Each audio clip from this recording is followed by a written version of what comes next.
আজকে আমরা ইংরেজিতে স্মল টক করা শিখব। স্মল টক মানে কি ছোট কথা? না, স্মল টক মানে হচ্ছে স্বল্প কথাবার্তা, যেটা আমাদেরকে মূলত কনভারসেশন কন্টিনিউ করতে সাহায্য করে বা আলাপ আলোচনা চালিয়ে যেতে সাহায্য করে। অনেক সময় এরকম হয় না যে দুইজন আপনারা আছেন হয়তো বা কিছু নিয়ে কথা বলছেন, কিন্তু এক পর্যায়ে গিয়ে বুঝছেন না যে আচ্ছা আর কি বলা যায়, আর তো কিছু মাথায় আসছে না আমার। তো সেই সময় কিন্তু আমরা স্মল টক করতে পারি, যেটা আসলে স্পেসিফিক কোনো কিছু নিয়ে হয় না, কিন্তু আমাদের ওই আলোচনাটা চালিয়ে যেতে একটা কমফোর্টেবল সিচুয়েশন তৈরি করে দেয় বা আলোচনাটা চালিয়ে যেতে সাহায্য করে। সো একদম প্রথমে আমরা শিখবো যে কিভাবে আমরা কারো কাজ সম্পর্কে বা ওয়ার্ক সম্পর্কেও স্মল টক করতে পারি। সো বেশি দেরি না করে একটা ইজি বাক্য দিয়ে চিন্তা করি, যখন আপনি কাজ সম্পর্কে বা ওয়ার্ক সম্পর্কে স্মল টক করার চেষ্টা করছেন, কি বলতে পারেন? আপনি হয়তো বা বলতে পারেন, what work do you do? মানে আপনি কি কাজ করেন? মনে করেন আপনার ওই পাশে আরেকজন স্পিকার আছে, আপনি তাকে জিজ্ঞেস করছেন what work do you do, মানে আপনি কি কাজ করেন। সে কি জবাব দিতে পারে? বা আপনাকে যদি কেউ জিজ্ঞেস করে যে আপনি কি কাজ করেন, তখন আপনি কি জবাব দিতে পারেন? I am a dash, I am a teacher, আমি একজন teacher. I am a nurse, আমি একজন nurse. I am a doctor, আমি একজন ডক্টর। সেখানে খেয়াল করে দেখবেন আপনি যেই পেশায় আছেন সেটার কথা এখানে বসিয়ে দিলেই হচ্ছে, কিন্তু এতে করে কিন্তু আপনার কনভারসেশনটা আরেকটু আগাচ্ছে বা আপনার কথাবার্তাটা বা আলোচনাটা আরেকটু আগাচ্ছে। মনে করেন অনেক সময় আমরা মনে করি এই what work do you do অথবা I am a teacher, nurse ইত্যাদি এই ধরনের কথা বলার পর আমরা অনেক সময় খুঁজে পাই না যাচ্ছা আর কি বলা যায়। এর পরেও কিন্তু আলোচনা চালিয়ে যেতে পারি আমরা কিভাবে? What motivated you to become a dash? What motivated you to become a teacher? মানে আপনি টিচার হওয়ার প্রতি আগ্রহী হলেন কেন? What motivated you to become a nurse? আপনি নার্স হওয়ার প্রতি আগ্রহী কেন হলেন? What motivated you to become a doctor? আপনি ডাক্তার হওয়ার প্রতি কেন আগ্রহী হলেন? সো এই হোয়াট মোটিভেটেড ইউ, এটা মানে হলো যে আপনি কেন এই পেশার দিকে আগ্রহী হলেন, এটা নিয়ে আমাকে একটু বলুন। যখন আপনাকে কেউ এটা জিজ্ঞেস করবে, আপনারও তো জবাব দিতে হবে, তাই না? আপনি যেই জবাবটা দিবেন সেটা দিয়েও কিন্তু আপনি কথাবার্তা বা আলোচনাকে আরেকটু আগাতে পারেন। কিভাবে? I became a dash because I enjoy dash. I became a nurse because I enjoy helping people. আমি নার্স হয়েছি কারণ আমার মানুষজনকে সাহায্য করতে ভালো লাগে। I became a teacher because I enjoy teaching. যে আমার মানুষজনকে পড়াতে অনেক ভালো লাগে, এই কারণে আমি টিচার হয়েছি। I became a doctor because I enjoy helping people. আমি মানুষজনের সেবা করতে পছন্দ করি, এই কারণে আমি একজন ডাক্তার হয়েছি।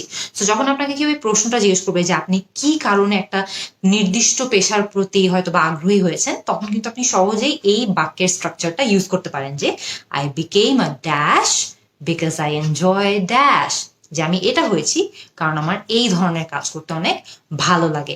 বাক্যের পুরো স্ট্রাকচার কিন্তু সেম থাকছে, জাস্ট ব্ল্যাঙ্কে আপনি আপনার অনুযায়ী শব্দগুলো বসিয়ে দেন। এর পরেও কিন্তু কাজ সম্পর্কে আরো অনেক স্মল টক করা সম্ভব। কিভাবে? What was your first ever job? যে আপনার সর্বপ্রথম চাকরি কি ছিল? এটা কিন্তু খুবই ইন্টারেস্টিং এবং একটা মজাদার টপিক অফ কনভারসেশন হতে পারে যে আপনার প্রথম জবটা কি ছিল। আমাদের অনেকজনের কিন্তু অনেক ধরনের মেমোরি থাকে, ভালো ভালো মেমোরি থাকে regarding our first ever job. আপনি কিন্তু এই প্রশ্নটাও করতে পারেন যে what was your first ever job? এর জবাবে হয়তো বা আপনাকে যদি এটা জিজ্ঞেস করা হয়, তখন কিন্তু আপনি এর জবাবেও অনেক কিছু বলতে পারেন। In my first job I dash. In my first job I waited tables. মানে আমি আমার একদম সর্বপ্রথম চাকরিতে হয়তো আমি একজন ওয়েটার ছিলাম, আমি রেস্টুরেন্টে ওয়েটার হিসেবে কাজ করেছি। হয়তো আপনি এটাও বলতে পারেন, in my first job I taught children in a school, যে আমি আমার ফার্স্ট এভার চাকরিতে একটা স্কুলে ছোট বাচ্চাদের পড়িয়েছি। সো খেয়াল করে দেখবেন আপনার ক্ষেত্রে আপনার ফার্স্ট জব যেটা ছিল সেটার কথাই কিন্তু ব্ল্যাঙ্কে বসিয়ে দিলে আপনি আরো অনেকক্ষণ চাকরি নিয়েও স্মল টক করতে পারবেন। আপনারা কি জানেন যে খাবার নিয়ে বা ফুড নিয়েও স্মল টক করা সম্ভব? সম্ভব। আমরা আজকে দুটা বাক্য শিখবো, যে দুটা বাক্যের মাধ্যমে আপনারা দেখতে পারবেন যে ফুড নিয়ে বা খাবার নিয়েও অনেকক্ষণ স্মল টক করা যায়। কিভাবে? Do you know any good dash restaurants around here? Do you know any good Thai restaurants around here? যে আপনার জানা মতে কি এখানে আশেপাশে কোথাও কোনো ভালো থাই রেস্টুরেন্ট আছে? Do you know any good Indian restaurants around here? যে আপনার জানা মতে এখানে কি কোনো ভালো ইন্ডিয়ান রেস্টুরেন্ট আছে? আপনি থাই বলতে পারেন, ইন্ডিয়ান বলতে পারেন, কোরিয়ান বলতে পারেন, চাইনিজ বলতে পারেন। যেই ধরনের রেস্টুরেন্ট সম্পর্কে জানতে চাচ্ছেন স্মল টক করে, সেই ধরনের রেস্টুরেন্টের কথাটা ব্ল্যাঙ্কে বসিয়ে দিলেই কিন্তু আপনার বাক্যটা তৈরি হয়ে যাচ্ছে, আর কোনো কিছু কিন্তু বাক্যে পাল্টাচ্ছে না। আরো অনেক স্মল টক করা সম্ভব। আরেকটা বাক্য শিখি আমরা। I am cooking dash for dinner tonight. What about you? I'm cooking soup for dinner tonight. আমি আজকে রাতে ডিনারের জন্য বা রাতের খাবারের জন্য স্যুপ রান্না করছি। What about you? তুমি কি রান্না করছো? I'm cooking fried rice for dinner tonight. What about you? যে আমি আজকে রাতে ডিনারের জন্য বা রাতের খাবারের জন্য ফ্রাইড রাইস তৈরি করছি। তুমি কি করছো? What about you? সো খেয়াল করে দেখবেন, আমরা কিন্তু মনে করি যে ফুড নিয়ে বা খাবার নিয়ে বেশি স্মল টক করা সম্ভব না, কিন্তু আমরা একটা বাক্যের মাধ্যমে দেখলাম যে কিভাবে আমরা বিভিন্ন রেস্টুরেন্ট সম্পর্কেও স্মল টক করতে পারি। আরেকটা বাক্যের মাধ্যমে দেখলাম যে এরপরে যদি আমাদের মাথায় কিছু না আসে বলার, আমরা কিন্তু ইজিলি এভাবেও কনভারসেশন চালিয়ে যেতে পারি যে আমি আজকে রাতে এটা রান্না করছি, তুমি কি রান্না করছো? এটাকেও কিন্তু স্মল টকই বলা হবে, কারণ আমরা ফুড সম্পর্কে বা খাবার সম্পর্কে স্মল টক করছি। আপনারা কি জানেন যে আবহাওয়া বা ওয়েদার নিয়েও স্মল টক করা সম্ভব? সম্ভব। আমরা আজকে দুটা খুবই ইজি বাক্য শিখবো, যে বাক্যগুলোর মাধ্যমে আমরা দেখতে পারবো যে আমরা ওয়েদার নিয়ে বা আবহাওয়া নিয়েও খুবই সহজে স্মল টক করতে পারি। প্রথম বাক্য, it's a dash day today, isn't it? It's a beautiful day today, isn't ইট? আজকে দিনটা খুব সুন্দর, তাই না? It's a sunny day today, isn't ইট? আজকে খুবই সূর্যতুল্য সুন্দর একটা সানি ডে, তাই না? It's a nice day today, isn't ইট? খুবই সিম্পল, নাইস এর মানে হলো যে আজকের দিনটা খুবই সুন্দর, তাই না? সো ওয়েদার নিয়েও কিন্তু আমরা স্মল টক করে ফেললাম। এরপরে আমরা চাইলে আরেকটু ওয়েদার নিয়ে কথাবার্তা বলতে পারি। সেটা কি? Can you believe all the dash we've been having lately? Can you believe all the rain we've been having lately? তোমার কি বিশ্বাস হচ্ছে বা আপনার কি বিশ্বাস হচ্ছে যে আমাদের এত বৃষ্টি কেমনে হচ্ছে এতদিন ধরে? Can you believe all the heat waves we've been having lately? এর মানে হলো আপনার কি বিশ্বাস হচ্ছে যে আমাদের এখানে এত বেশি হিট ওয়েভ, এখানে এত গরম? Can you believe all the storms we've been having lately? যে আপনার কি বিশ্বাস হচ্ছে আমাদের এখানে এত তুফান হচ্ছে কেন এতদিন ধরে? সো খেয়াল করে দেখেন, যখন আপনাদের কিছুই বলার থাকবে না তখন কিন্তু আপনারা ইজিলি ওয়েদার নিয়েও স্মল টক করতে পারবেন। প্রথম বাক্যের মাধ্যমে আমরা দেখলাম যে কিভাবে আমরা সহজেই বলতে পারি it's a beautiful day today, isn't it? It's a sunny day today, isn't it? It's a nice day today, isn't it? Small talk কিন্তু হয়ে গেল। এরপর আমরা আরেকটা বাক্যের মাধ্যমে শিখলাম আমরা কিভাবে বলতে পারি can you believe all the rain we've been having lately? Can you believe all the heat waves we've been having lately? Can you believe all the storms we've been having lately? খুবই সহজে কিন্তু আমরা weather নিয়েও small টক করতে পারবো। সাধারণ কিছু জীবন related কথা বা লাইফ রিলেটেড কথা নিয়েও কিন্তু আমরা স্মল টক করতে পারি। কিভাবে? Did you hear about the dash? Did you hear about the accident last night? যে গতকালকে রাতে যে অ্যাক্সিডেন্টটি হয়েছিল এটা সম্পর্কে কি আপনি শুনেছেন? অথবা did you hear about the event in the school? যে স্কুলে যে অনুষ্ঠানটা হচ্ছে সেটা সম্পর্কে কি আপনি শুনেছেন?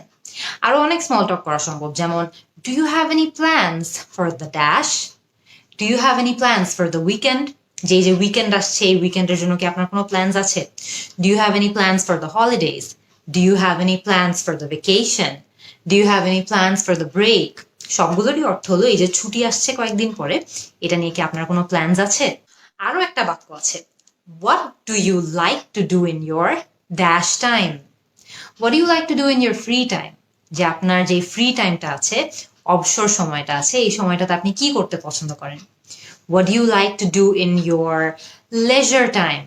যে আপনার যে ফ্রি টাইমটা আছে এই টাইমটাতে আপনি কি করতে পছন্দ করেন? What do you like to do in your spare time? এটারও অর্থ কিন্তু সেম। সবগুলোরই অর্থ মোটামুটি এটাই যে আপনি আপনার অবসর সময়ে কি করতে পছন্দ করেন। সো খেয়াল করে দেখবেন এই ধরনের সাধারণ কিছু বাক্যের মাধ্যমেও কিন্তু আপনি খুবই সহজে স্মল টক করতে পারেন। লাস্ট যেই টপিকটা নিয়ে আমরা স্মল টক করতে পারি, ট্রাভেল বা ভ্রমণ করা নিয়ে। খুবই সহজে কয়েকটা বাক্যের মাধ্যমে কিন্তু আপনি চাইলে ভ্রমণ করা নিয়ে বা ট্রাভেলিং নিয়েও স্মল টক করতে পারেন। কি কি হতে পারে? Are you planning any trips over dash holidays? Are you planning any trips over Eid holidays? এই যে ঈদের ছুটি আসছে, এখানে কি আপনি কোথাও ঘুরতে যাচ্ছেন? Are you planning any trips over summer holidays? এই যে গ্রীষ্মকালের ছুটি আসছে, আপনি কি কোথাও যাচ্ছেন বা কোনো ট্রিপ প্ল্যান করছেন? Are you planning any trips over winter holidays?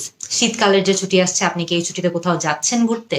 So খেয়াল করে দেখবেন, আপনি কিন্তু যে কোনো শব্দ বসিয়ে দিতে পারেন ব্ল্যাঙ্কে, বাক্যের পুরো সেন্টেন্স মানে পুরো সেন্টেন্সের স্ট্রাকচারটা কিন্তু আপনার একদমই সেম থাকছে, আর কিছুই কিন্তু চেঞ্জ হচ্ছে না। আরো অনেকগুলো বাক্যের মাধ্যমে কিন্তু ট্রাভেল নিয়ে আমরা স্মল টক করতে পারি। যেমন, I just returned from a trip to dash. Have you been there? যে আমি একটা জায়গা থেকে মাত্র ট্রিপ একটা শেষ করে এসেছি বা ভ্রমণ করে এসেছি, ট্রাভেল করে এসেছি, আপনি কি সেখানে গিয়েছেন? এখানে ড্যাশে কিন্তু আপনি যেখান থেকে ঘুরে এসেছেন সেই জায়গাটার নাম বসিয়ে দিলেই হচ্ছে। যেমন, I just returned from a trip to India. Have you been there? বা have you ever been there? I just returned from a trip to Thailand. Have you ever been there? যে আমি মাত্র থাইল্যান্ড থেকে ঘুরে এসেছি, আমি মাত্র India থেকে ঘুরে এসেছি, আপনি কি কখনো গিয়েছেন এখানে? সো এই ধরনের বাক্য নিয়েও কিন্তু আপনি স্মল টক করতে পারেন। আরেকটা বাক্যের মাধ্যমে কিন্তু আপনি চাইলে ট্রাভেল নিয়ে বা ভ্রমণ করা নিয়ে স্মল টক করতে পারেন। সেই বাক্যটা কি? You went to dash last year, didn't you? I'm thinking of a trip there. Do you have any recommendations? এর মানে হলো যে, মনে করেন আপনি যার সঙ্গে কথা বলছেন সে হয়তো বা কোথাও ভ্রমণ করতে গিয়েছিল, কোথাও ট্রাভেল করতে গিয়েছিল আগে, এবং সেই একই জায়গায় আপনিও যাওয়ার কথা ভাবছেন বা চিন্তা করছেন, এবং তার থেকে রেকমেন্ডেশনস চাচ্ছেন যে ওই জায়গাটাতে গেলে বা ওই দেশটাতে গেলে আপনার কি কি করা উচিত। সো তখন কিন্তু আপনি ইজিলি চাইলে এই বাক্যটা ইউজ করতে পারেন, ড্যাশে জাস্ট জায়গাটার নাম বসিয়ে দিবেন। মনে করেন, you went to India last year, didn't you? I am thinking of a trip there. Do you have any recommendations? যে আপনি গত বছর ইন্ডিয়া গিয়েছিলেন, তাই না? আমিও ভাবছি যে আমি সেখানে যাব। আপনার কি কোনো রেকমেন্ডেশনস আছে যে আমার ইন্ডিয়া গেলে কি কি করা উচিত? এখানে ড্যাশে আমি ইন্ডিয়া বসাতে পারি, থাইল্যান্ড বসাতে পারি, নেপাল বসাতে পারি, সাউথ কোরিয়া বসাতে পারি, ভুটান বসাতে পারি, অনেক ধরনের সব ধরনের দেশের নামে কিন্তু আমি এখানে বসাতে পারি, কিন্তু আমার অর্থটা কিন্তু সেমই রয়ে যাচ্ছে। সো আজকে কিছু ইজি ইজি বাক্যের মাধ্যমে আমরা শিখলাম যে কিভাবে অনেক অনেক অনেকগুলো টপিক নিয়ে আমরা চাইলে স্মল টক করতে পারি। স্মল টক মানে কি?